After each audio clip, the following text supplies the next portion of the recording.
Kabayan, lagi ka bang nagpupuyat? O hindi tama lagi ang oras ng tulog mo?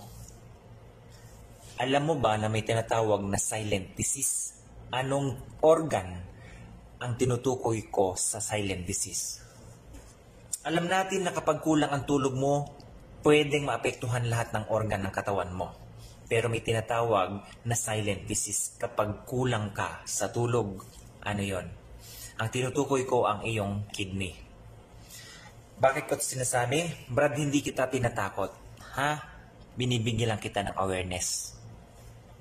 Okay? Kasi kapag kulang ka sa tulog, hindi mo binibigyan ng pagkakataon na ma-repair ang mga damaged tissues mo. Ha? Okay? Ito ang senaryo. May pasyente kami ngayon na Ethiopian. Nagtatrabaho sa farm. Kasama ang kanyang amo. Nung pumunta sila dito, pumunta sa medical, at yung medical nag-request kidney panel. Naisip ko, bakit kidney panel? Nung pumunta yung pasyente dito sa laboratory, ang sabi ng boss sa akin, mungkin siya na nasyufua, simsim fi waram. Ang ibig sabihin ng pagkasabi ng amo niya sa akin doon is, yung mukha niya, puffy, nagsuswell. Hindi naman siya ganyan daw dati. May problema. Kasi parang nag-iba yung mukha niya daw dahil nagiging puffy. Nakita ko nga ang pasyente. Ang sabi ko naman, ganito. O sige, balikan mo na lang siya. Iwan mo na lang siya dyan. Balik ka na lang after 30 minutes para kunin ang resulta. Ang purpose ko, para ma-interview ko ang pasyente. Ngayon na-interview ko ang pasyente. Sabi ko, ano ba ang nararamdaman mo? O, di ba? Siyempre, kailangan natin yan. Habang niraran natin ang kanyang dugo, kanyang specimen, kailangan kuhanan natin ang impormasyon ng pasyente. Ang sabi niya, yung mukha niya parang lumaki nga daw. Lumaki. Tapos itong eye bag niya, hindi naman daw ganun yun. Okay? At lagi siyang nanghihina. Yun lang. Dalawa lang po. Yung mukha niya lumaki at lagi siyang nanghihina. Yung dati daw nakakabuhat siya ng isang sako ng dates, ay hindi niya na daw nagagawa kasi parang hindi niya na kayang ibuhatin. At sabi niya, 2 oras lang ang tulog nila kada araw. Kasi sa araw, nagpapastol sila ng camel. At sa gabi, nag-harvest sila ng dates. Kasi sa gabi daw, malamig ang panahon. Kaya ako sinabi nung una kung tama ang tulog mo o hindi. Okay? So ngayon, para mapaikli natin, yung pasyente, ayun lang ang nararamdaman. Namamagay mukha, ako tinignan ko pa yung picture na doon sa kama. Magkaiba nga. Magkaiba. Ay, ito talaga pinipindot ko pa nga ng ganyan yung mukha niya eh. Kasi first time ko na makakita ng puffy face.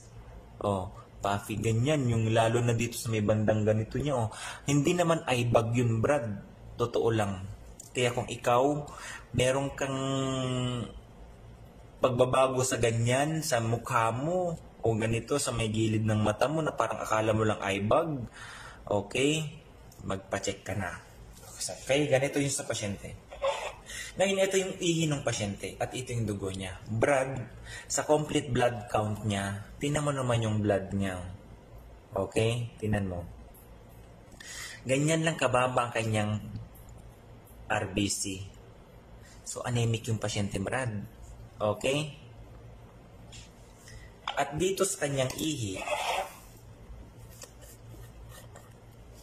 kung titingnan mo ang kanyang strip, tingnan mo ang agad na lalabas pagka-dip mo pa lang. Di ba may matingkad na agad?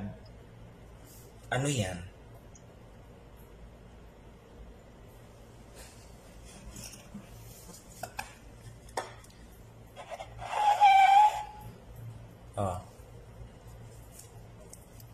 Pagka-dip mo pa lang ng strip niya sa ihi niya, ang taas ng protein at may dugo.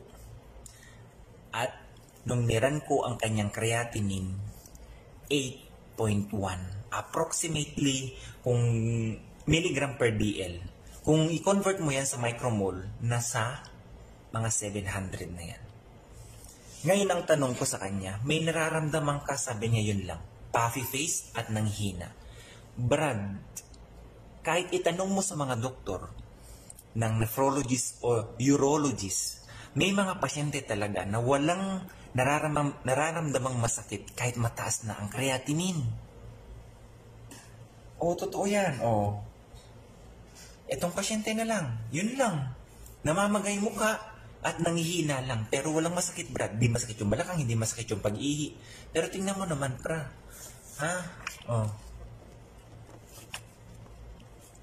Ang taas ng ano na yan, protein at saka dugo.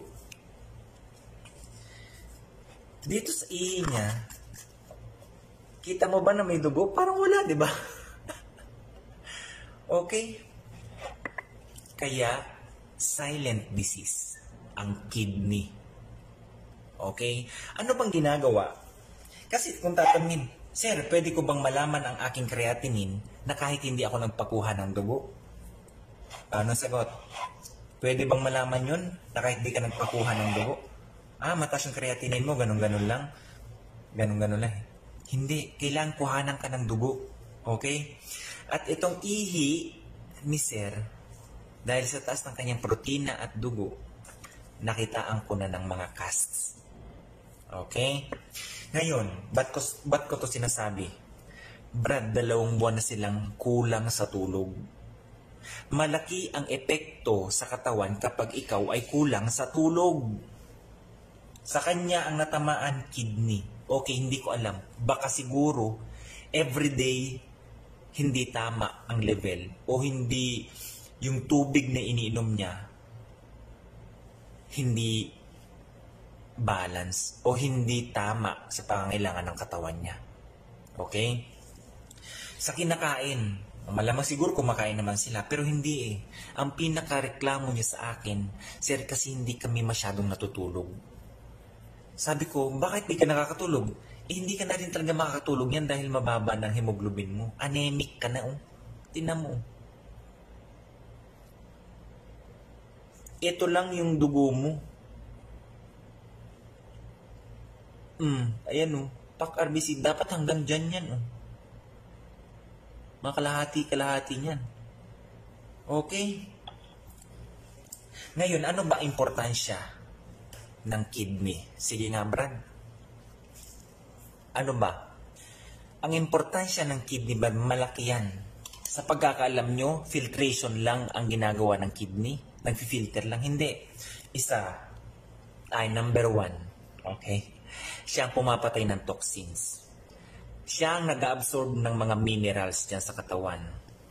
Siya ang nagsasala sa ating mga dugo. Siya ang nagbibigay ng hormones na tinatawag na erythropoietin na nagbibigay ng signal doon sa ating bone marrow para mag-release ng RBC. Paano pag may defect ang iyong kidney? Di bumababa dahil wala nang magsisignal doon sa bone marrow mo na, kailangan ko na ng RBC. Ngayon, kaya siya nangihina, anemic. Bakit? Dahil wala nang tamang distribution ang iyong oxygen all throughout your body. Kasi wala ka na. Saan nakakabit ang oxygen? Red blood cell. Walang production ng iyong bone marrow. Kaya ka nangihina. Okay? Kaya malaki importansya ng kidney. At panglima, kidney siya ang nagre-regulate ng acidity ng katawan mo. Okay? Wala nang ibang magre-regulate ng acidity ng katawan except kidneys. Paano pag yan ay malfunction? Okay? Kaya ikaw, Brad, sinasabi ko sa'yo,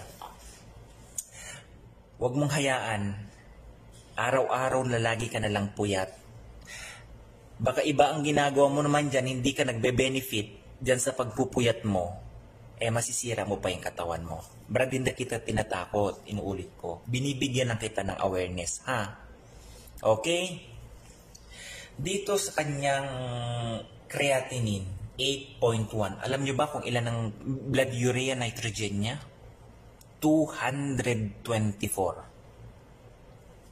Sabi ko nga sa kanya, hayaan mo na lang yung doktor ang mag-explain sa kanya. Basta tinanong ko na lang dun sa pasyente kung ano ang nararamdaman niya, kinorelate ko lang dito sa aking resulta. Okay? Ito isang awareness lang po, ha? Kaya po siya tinawag na silent disease. Pwedeng wala ka nararamdaman, pero mataas na pala ang iyong creatinine. Yan na kasi yung isang lason sa katawan natin, na supposedly, kung okay pa ang pansala mo sa kidney, ay dapat yan ay finifilter niya. Okay? Hindi niya binabalik yan sa... Kaya tumataas ang creatinine sa dugo mo eh. Kasi binabalik niya yan. Lason yan eh. Okay? Kaya ikaw matulog ka ng maayos. Lalo na ngayon may mga kabataan dyan, akala mo naman siguro matanda na mag-isip. Na kasi ganito ganyan. Wala namang ginagawa eh. Bigyan mo ng oras yung katawan mo para mag-repair ng mga nasirang mga tissues. Kaya tayo natutulog. Okay? As of this pasyente, yun nga lang, overwork na sila. Sinabihan ko na lang siya, sabihin mo, kailangan mong matulog, magpahinga. O ano ngayon gagawin niya dito? Okay? Dito na nga lang sa ano niya, tingnan mo, walang iba. RBC at saka albumin o protein lang ang meron. Wala siyang nana, wala siyang kung ano-ano. Yan lang. Kasi nga damaged kidney na siya. Okay? So Brad, please.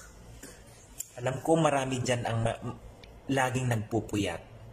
Okay? Pakiusap. Malaki ang epekto niyan. Akala nyo, kahit itanong nyo sa doktor nyo yan, yung pagpupuyat, nadadali ang kidney din dyan. Okay? Kasi may repairing time ang mga organs. So, paano sila makakapag-repair kung ikaw buhay na buhay? Wala kang time magpahinga. Okay? Please, bigyan nyo ng oras yung katawan nyo para magpahinga. Okay? Kasi kapag ikaw malakas, lahat ng bagay na yan magagawa mo. Masigla ka, lahat ng bagay na yan makukuha mo. Okay? Pero kapag ikaw may sakit, hindi mo na magagawa lahat yan. Okay? So guys, thank you for watching. Ito isang awareness lang po ha. Naway kapulutan ng aral. So kung bago ka pa lang sa aking channel, huwag magkatubili. Please follow me for more videos. Okay? Bye-bye!